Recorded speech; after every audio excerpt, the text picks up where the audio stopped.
ایما عزیزانو نن موضوع دا سلمان فارسی رضی اللہ تعالی عنہ پبارکی چه دا کم زیو او دا ایمان سنگ راورا او پسومر عمر حالت کے وفات شا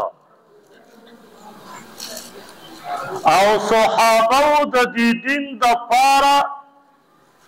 او دا دی حاصلولو دا پارا سومرا سفرونا او سومرا تکالیف تیر کری دی او دا سے صحابہ چھے اللہ رب العزت پا قرآن کے ذکر کئی او سلمان رضی اللہ تعالیٰ عنہ پا اغ صحابوں کے یو دادے چھے اللہ رب العزت دتا اشارہ پا قرآن کے کری دا پا 26 سپارہ کے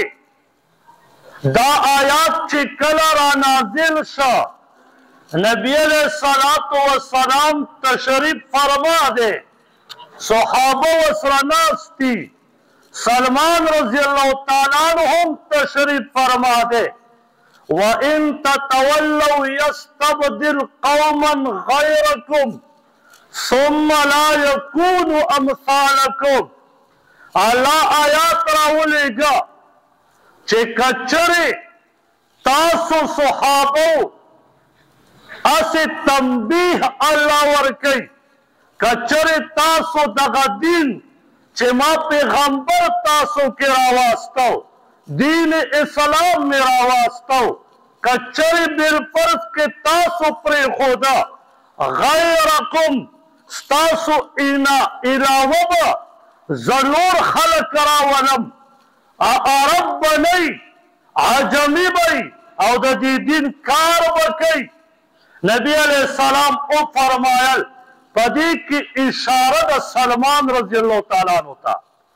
چھے دا کم زین آراغے سمرت تکالیف پی پرداشت کا خو لیکن دین حاصل کا سلمان رضی اللہ تعالیٰ عنہ دا ایران اسیدن کے ہو دا خپل نوم مابو دا پلار نومی یود خشر نمو فا ایران کے اصفہان خار کی اسے دا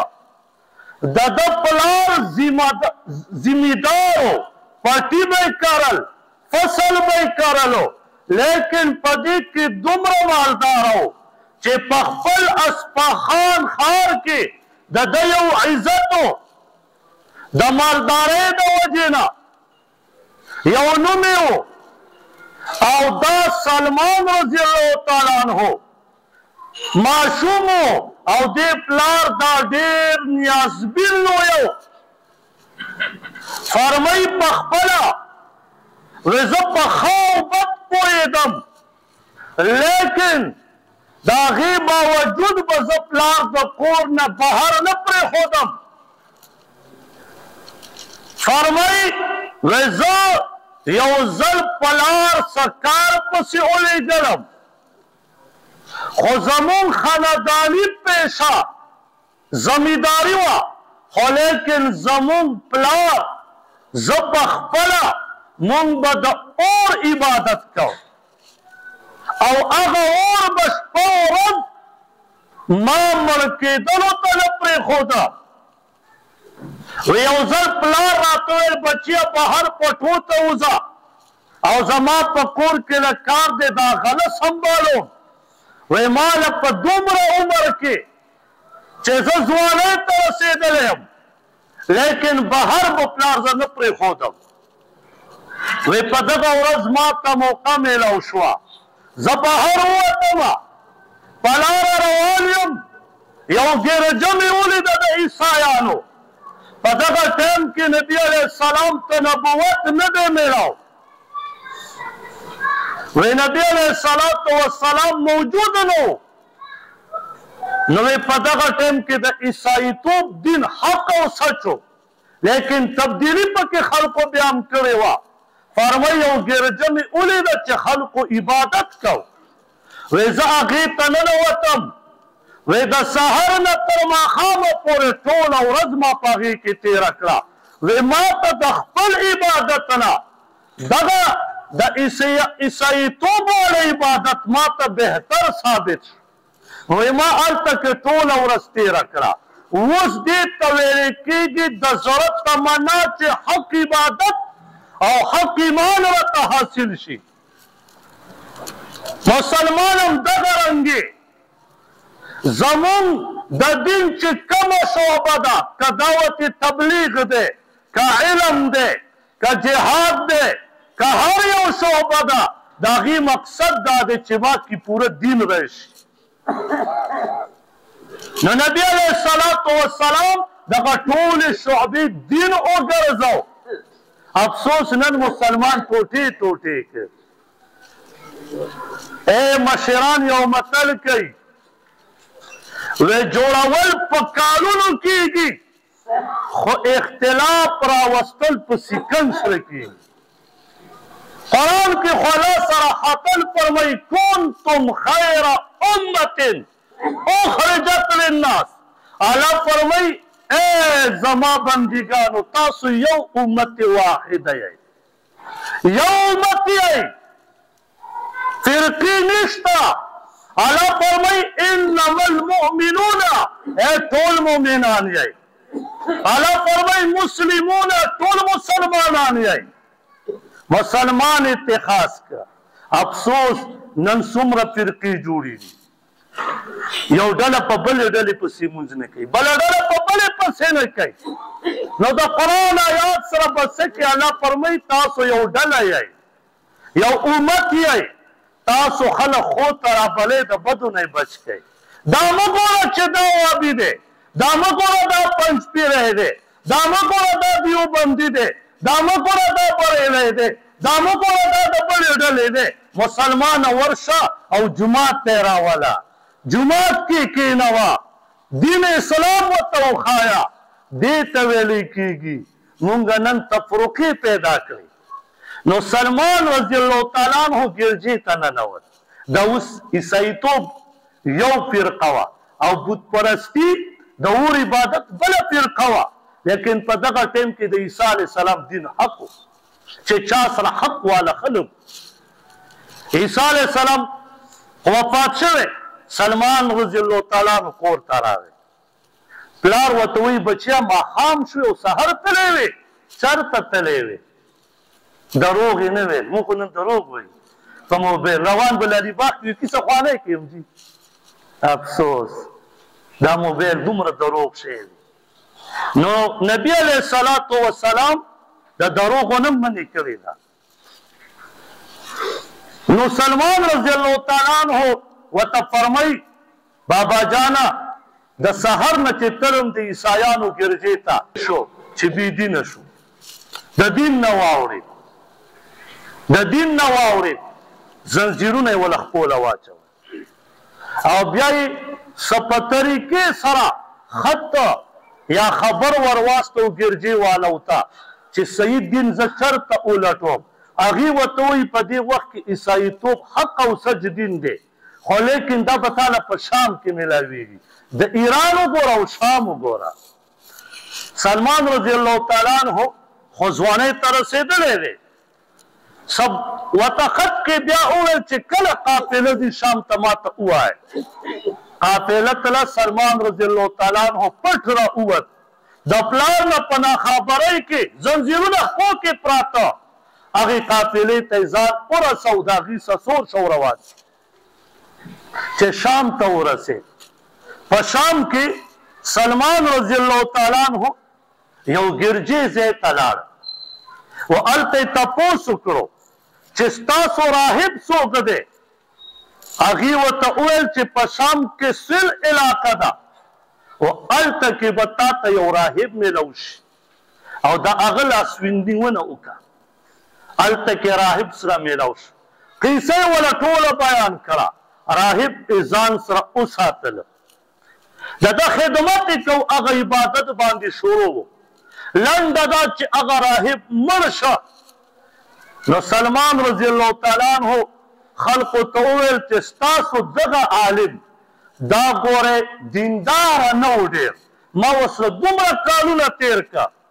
هغې پې شک وکړه، ورته ویې فرمایل سلمان رضی الله تعالی عنہ راځئ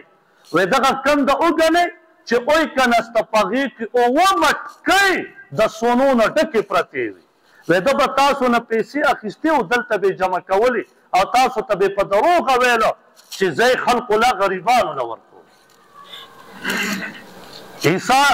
عیسی علیه السلام وفات شوی دی، خو په دغه ټیم کې سلمان رضی الله تعالی عنہ پوه شو چې دا باطل مولا و، حق مولا نه و، د هغه نه را روان شو، بل ځای ته لاړه، موصل علاقې ته لاړو، هلته یو موصل و، د هغه بیعت یې شروع کړ، د هغه عبادت یې کو، او دغه موصل دا په عراق کې او د شام نه اوس عراق ته لاړو، دین په تکل، په دین په تکل عراق ته ورسېد، هلته کې عبادت شروع کړو، د هغه راهب هغه سره عبادت کو د الله، هغه ډېر صحیح راهب و، د الله والا و. کله چې وفات کېده سلمان رضی الله تعالی عنہ ورته فرمایي ما خپل کور، مور و پلار، وطن، مالداري، زما نوم هر څه مې په ایران کې پرېښي دي، ای عالم صاحب ما ته ووایه چې ستاسو نه بعضه چېرته لاړ شم. وایي هغې ورته وفرمایل چې ای سلمان رضی الله تعالی عنہ تاسو ته به حق دین نه میلاویږي، مګر که میلاویږي نصیبین یو علاقه ده، هلته به ځې و هلته به دین حاصل کې، و هلته یو راهب دی هغه په دې وخت کې حق او سچ د عیسی علیه السلام په دین روان، نو هغه نصیبین په کومه علاقه کې په ترکي کې و. مسلمانه سفرونو ته ګوره جازونه نه وو، دا د دین هغه توکل و، د دین تړپ په زړه کې. نو سلمان رضی الله تعالی عنہ ترکي ته روان شو د عراق نه، ایران نه شام ته، شام نه عراق ته، عراق نه ترکي ته. مسلمانه سفرونو ته سوچ کوه څومره تکالیف به برداشت کړي، هلته ورسېد، د هغه سره یې وخت تېرو، هغه ورته دین ښودل شروع کړو، د عیسی علیه السلام هغه انجیل، هغه یې ویلو لنډه دا چې هغه هم څه موده یې ورسره تېره کړه، هغه هم د مرګ په حالت شو. وفات کېدو ورته وایي ای عالم صاحب ته راته اوس وښیه حق عالم چېرته دی چې هلته لاړ شم. هغه ورته وفرمایل چې عموریه یو علاقه بله ده، هلته لاړ شه، یو راهب دی هغه سره دین زده کړه، په مخ د ځمکه بل داسې عالم تا ته نه میلاویږي چې د عیسی علیه السلام په حق او سچ دین روان. نو عموریه علاقه و هلته لاړو، دی پنځم سفر دی. مسلمانه سوچ کوه ما و تا په خپل ملک کې چېرته سیروزې او چیلې ته نشو تللی، نو نبي علیه الصلاة وسلام دا دین نن موږ صرف په خپل کور کې راغونډ کړی دی. خور کا دین، جهاد خور کا، علم خور کا، طلبا علماء خور کا. سلمان رضی الله تعالی عنہ د هغه ځای نه روان شو، عموریه علاقې ته لاړ، هلته کې راهب سره اوسېدل شروع کړو، هغه هم د الله لوی ولی و، عبادت یې ورسره. سلمان رضی الله تعالی عنہ ورته فرمایي چې یا عالم صاحب زه خو د دین په توکل راوتی یم، حق او سچ دین معلوموم، چېرته لاړ شم ستا نه بعد ما چاله پرېږدې. هغه ورته وفرمایل بچیه تا چې دا کم واقعات ما ته بیان کړو، کم تکالیف، نو بچیه حق او سچ دین په دنیا کې نشته، تورې تیرې دي، خو یو علاقه ده چې یثرب ورته وایي، هغه د غرونو د کاڼو علاقه ده، و د هغه ځای نشاندي دا ده چې د کجورو باغونه دي، او قریبه دا ده چې هلته د آخري زمانې پیغمبر به د مکې نه مدینې مبارکې ته یثرب ته هجرت کړي، هلته ځان ورسوه. وره په انجیل او په تورات کې دا هر څه موجود و. د دې واقعات یوازې پیغمبر نه د صحابه هم پکې موجود وو. ابوبکر صدیق رضی الله تعالی عنہ تجارت کوونکی و. دا خبره دله ځکه کوم د موضوع نه پاروځم چې د صحابو تاریخ هم پکې پروت ده په تورات او په انجیل کې. د ابوبکر صدیق رضی الله تعالی عنہ په مکه مکرمه کې یو لوی تجارت کوونکی و. په خپله فرمایي زه تللی وم په قافله کې او هغه قافله ما نه بېدرکه شوه. زه په یو ځنګل کې یوازې روان یم. شپه شوه راباندې. د لرې نه مې چې وکته یو لرې ځای کې اور ښکاره شو په ځنګل کې. ما وې دلته به یو کور وي، دا شپه به تېره کړم، سهار به بیا ځم. ځنګل دی څوک تکلیف رانه کړي. او په دغه ټایم کې ایمان هم لا نه دی راوړی، ځکه نبي علیه السلام د نبوت دعوه لا نه وه کړې چې الله وله نبوت ورکړی وي. نو په دغه ټایم کې دا دغه ځای ته روان شو. کله چې هغه ځای ته ورسېده ماسخوتن تیاره وه. د ګیټ وټکاو، د بره نه چوکیدار ورته آواز وکړو چې ګیټ نه کولاویږي. اوس چې ماسخوتن دلته داخل شي دا مونږ ته د خپل مشر اډر دی چې ګیټ به چانه نه کولاوي، نو شاید چې تا تم ګیټ کولاو نه شي. دا ورته وفرمایل ابوبکر صدیق رضی الله تعالی عنه وی زه خو عربو نه راغلی یم، د مکې مکرمې اوسېدونکی یم، زه به چېرته شپه کوم.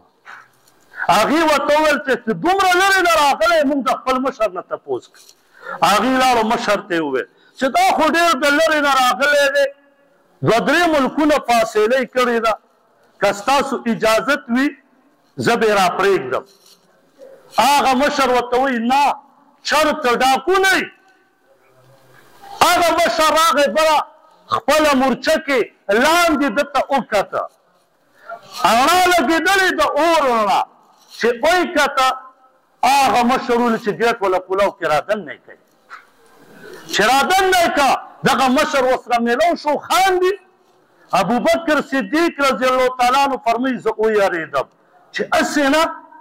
چې ما شهید نه کي، مړ مې نه کي. وی کله چې کمرې ته بوتلم نو هغې کمرې کې یو بله کمره وه، هغې ته یې دننه کړم او مهمان اوازي زما دومره وکړه چې خپلې کمرې ته هغه لوی ځای چې هغه د هغې هغه بیټ هغه صوفې او دا چې مې وکته حیران یې کړم چې زه خو مېلمه یم چې یو کمره کې راته صرف شپه راکړي، زه خو یې دې ته راوستم. وی ما ته به کېناولم چې څنګه کېناستم یې راته بیا وکتو، بیا په خندا شو. وی زه ویرېدم چې جوړې نن مې خیر نشته، د دې ځای نه به ما مړ وړي. وی روټۍ راته راوړه، وی روټۍ راته کېښوده، ما خوړه هغه نه خوړه، او چې روټۍ مې به خوړه خندل به یې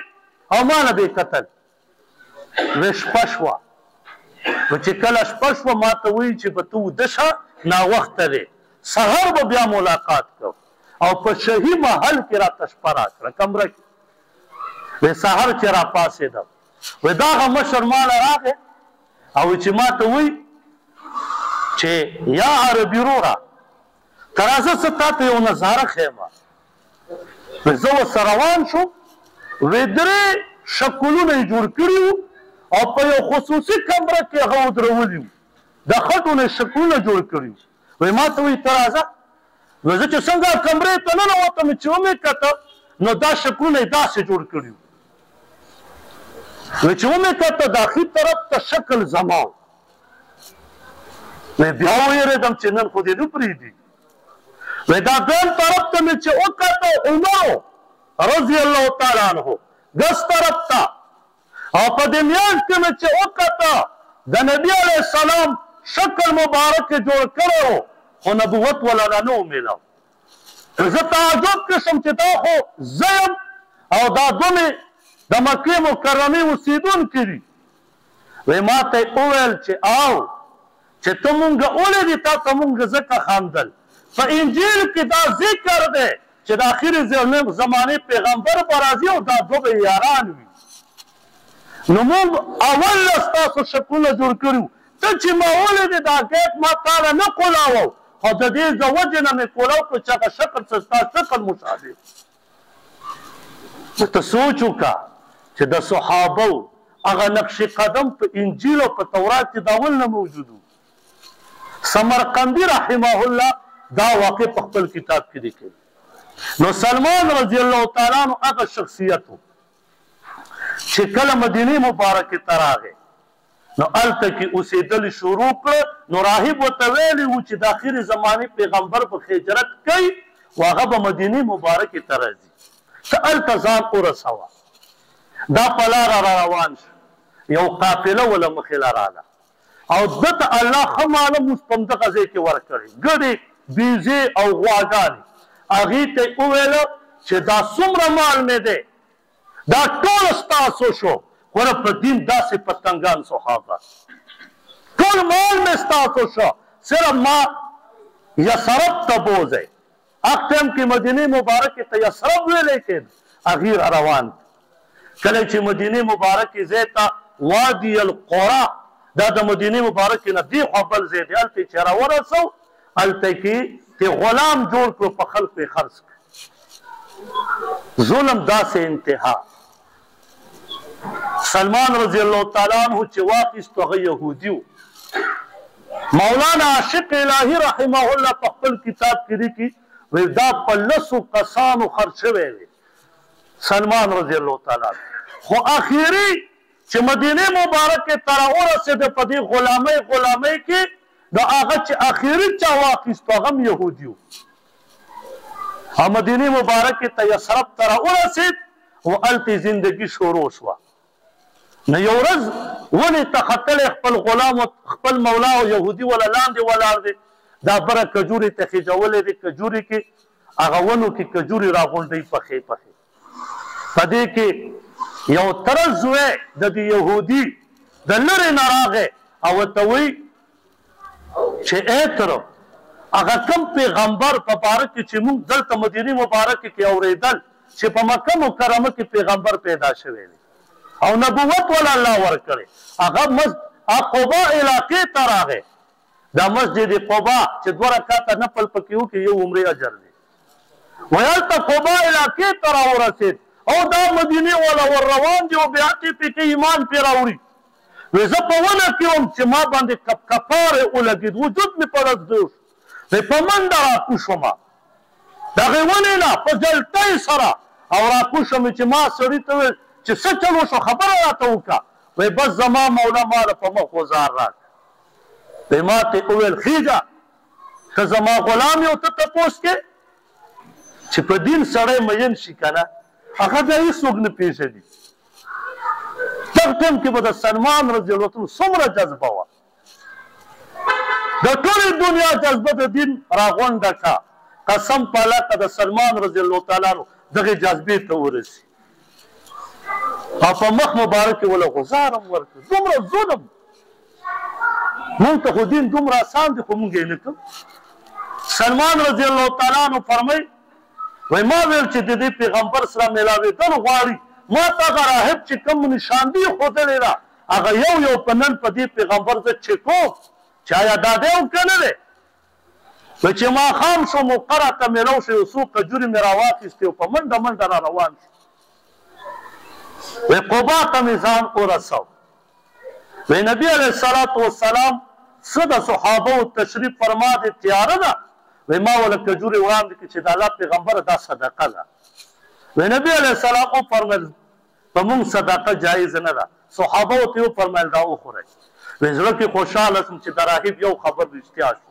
چې دا داسې پیغمبر دی چې د اهل او دا دې باندې صدقه جایز نه ده، زکات سرسایه پرې جایز نه ده. وی په سبا بیا دویمه ورځ راغلم تیاره کې په منډه منډه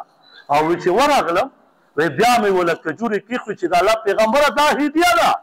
وی نبي علیه السلام وفرمیل ای صحابه راتېر شئ ما دپاره هم جایز ده، هدیه ده صدقه نه ده خورئ. وی په خپله هم خوراک شروع کړ. وی د راهب دا دویمه خبره هم رښتیا شوه. وی درې مې راته دا ویلي وو چې په ملا مبارک به مهر نبوت وی جنت البقی دغه ادیره وه یو صحابي وفات شوی و. فرمایي وی زه لاړم تماشې ته چې زه ګورم چې څه کوي او چې اوس ما 2 فرمایش چې کوم راهب ښودلي دواړه مې ومونده دا درېیم مهر نبوت پکار و چې دا درېیم به څنګه وي ویې لاړمه وی نبي علیه السلام هم تشریف فرما دی صحابي دفن کوي او چې زه شاته کېږم د نبي علیه السلام چې زه دا مهر نبوت ووینم چا یې شته و که نه وی نبي علیه السلام په ما پوه شو چې دا په شا کېږي پېژندلی خو و کجورې وله راوړي 2 ورځې نبي علیه السلام پوه شو چې دا شاته کېږي خلک مخې ته کېږي دا ما ته شاته کېږي نبي علیه السلام په خپله د اوږو مبارکو نه هغه صادر مبارک له ښکته کړه داسې مهر نبوت ښکاره شو سلمان رضی الله تعالی عنه ور منډه کړه او پرې ور پرېوت په ملا پورې اوهو دا به څومره خوند و او سلمان رضی الله تعالی عنه په چغو وژړل داسې په سلګو یې وژړل نبي علیه السلام ورته فرمایي مخې ته راشه د ده نوم اصل ما تاسو ته مابو یا مابو د داسې نوم دا و د پلار چې پرېښودی وایي مخې ته راتاو شه چې راتاو شو وایه سلمان رضی الله تعالی عنه وایه وایي د الله پیغمبره ما دومره سفرونه کړي د دې دین دپاره خو چې کوم تکلو هغه نن ما ته ورسېده ما ته نن میلاو شه نبي علیه السلام هم پریشانه او بیا ورته څه فرمایي خپله واقع شروع کړه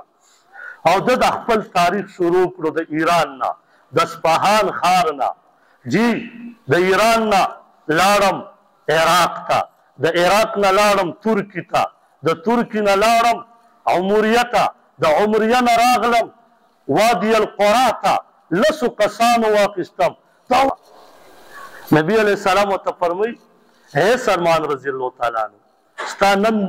نه بعد نوم سلمان رضی الله تعالی عنہ ایمان یې راوړو خدا واقع د صحابو تم بیان کا څه ډېر عجیبه واقع وه نو وان تتبدل اليوم وان تتولوا يستبدل قوما غيركم ثم لا يكونوا امثالكم دا د سلمان رضی الله تعالی عنہ په باره کې علما فرمایي دي او سلمان رضی الله تعالی عنہ ایمان راوړ او د نبی علیه السلام باندې چې کومې قربانیانې بیا د کړي دي اوهو او ټیم کم دی بس څه به ووایو نو بس ټیم ډېر زر او چې کله وفات کېږي به د اخري واقعه آینده جمعه ته بیا بله موضوع نو چې کله وفات کېږي سلمان رضی الله تعالی عنه خپلې بیبي ته وایي چې مشک راواله چېرته عطر یې راواخیست او په اوبو کې واچوه او په دې ټول ځای باندې چړنکاو که په دې کمره کې ملائک خوشبو ډېره خوښوي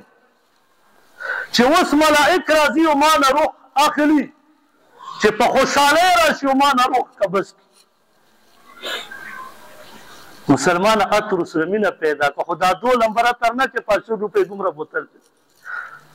چې بیا ټول جومات د لپاره ښه عطر استعمالوي یو بوتل اخلی په 1000 روپۍ اخلی خو ښه عطر دا د مرکزونو سره بار ناستې خدای راستي چې وله ورشي که نه چې هسې هم څوک درکړي څه به د ټوخي بوتلي او څه به عطري ښه عطر ښه دین محبت سره استعمالوئ عطر